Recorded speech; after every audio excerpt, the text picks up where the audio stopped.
Ici, on peut voir le pacte que Omar ibn Khattab radiallahu anhu a rédigé avec les chrétiens, un pacte qui est vraiment impressionnant.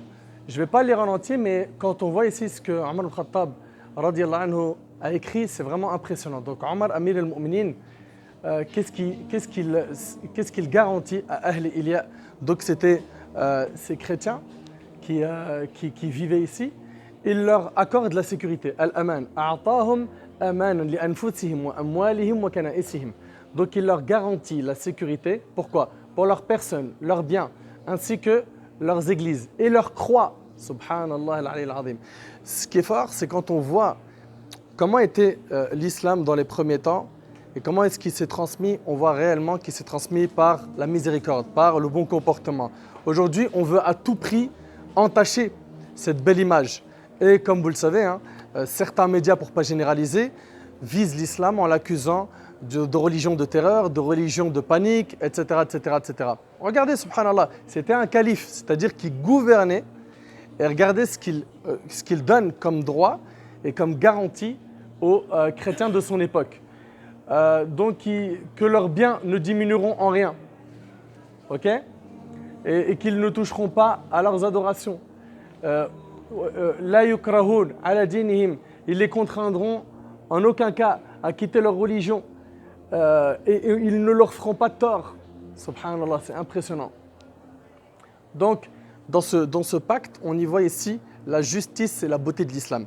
Et en fait, quand les personnes aujourd'hui sont hostiles ou islamophobes, donc quand ils sont hostiles à l'islam ou islamophobes, la raison principale, ces personnes-là ne connaissent pas l'islam. Ces personnes-là ne connaissent pas l'islam. Ces personnes-là ne savent pas que l'islam a élevé le rang de la femme. Et cette femme qui, au temps des Arabes, était enterrée vivante. C'était une honte à l'époque et c'était un objet qui n'avait aucune valeur. L'islam est venu valoriser la femme. C'est-à-dire qu'en tant que mère, elle a des droits. D'ailleurs, on connaît tous la parole du prophète quand il a dit « ta mère, ta mère, ta mère ».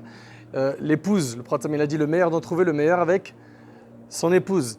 De même, le prophète il dit « celui qui a 2 ou 3 filles ». Dans le hadith, dans son sens, il nous dit qu'elles lui sont pour lui une protection contre l'enfer s'il les éduque bien. Donc on voit la fille en tant que mère, en tant que épouse, en tant que fille, et également en tant que tante. Il dit alayhi salatu wassalam que al-khala bi manzilatul que la tante occupe une place qui équivaut à celle de la mère. Donc la femme a été honorée en islam. Les enfants ont eu de la valeur. Le prophète alayhi salatu wassalam était doux et bon et miséricordieux envers les enfants. Il s'arrêtait pour les saluer. Une fille prend sa main et elle le ramène avec elle et il lui demande même pas où est-ce que tu m'emmènes. Et à un moment donné, elle le laisse et elle part. Il lui a pas dit je suis le prophète, j'ai pas le temps, comment ça et ceci. La modestie du prophète et son comportement envers les enfants. Et les exemples sont très nombreux. Il fait la prière, il entend les pleurs d'un bébé derrière. Le prophète il fait la prière et il entend les pleurs d'un bébé derrière. Il accélère sa prière pour terminer rapidement pour que la maman ne souffre pas des pleurs du bébé. Vous voyez comment l'islam appelle au bon comportement.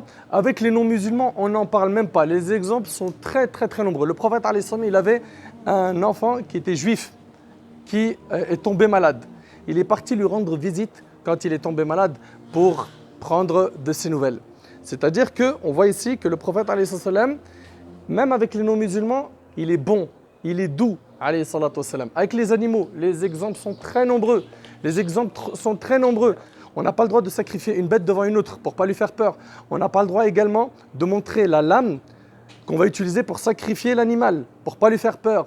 De même, on a l'obligation de bien aiguiser le couteau avant le sacrifice de la bête et que ça se fasse très rapidement sans que la bête souffre, contrairement à ceux qui vont électrocuter des bêtes ou leur tirer une balle comme on l'entend aujourd'hui malheureusement. Donc l'islam et puis la nature. Le prophète nous parle d'un homme qui a enlevé un bout de bois qui gênait le chemin et Allah lui a pardonné ses péchés pour cela.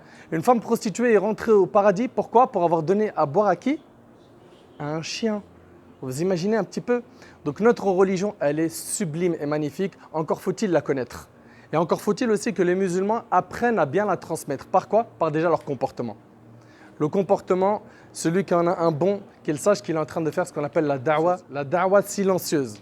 Da'wa silencieuse, c'est-à-dire sans parler, il montre déjà le bon comportement, par le sourire, par le fait d'être serviable, par le fait d'aider son prochain, par le fait d'apporter secours à quelqu'un qui est en détresse, et peu importe sa religion. Peu importe sa religion. Donc notre religion appelle qu'à des belles choses. Regardez ici, On en a un exemple concret. C'est le deuxième calife des musulmans. Il a vécu, subhanallah, pendant une période où l'islam se répandait et il n'a pas utilisé, comme vous pouvez le voir, la haine, la violence ou bien le fait de contraindre certains à leur dire vos églises on casse vos croix, etc. C'est pas ce qu'Omar radiallahu anhu a fait et notre religion nous appelle à vivre avec tout le monde en paix de la meilleure des manières. Encore une fois, il faut l'apprendre, la comprendre et la transmettre, qu'Allah subhanahu wa ta'ala nous utilise dans le bien. هذا والله أعلم.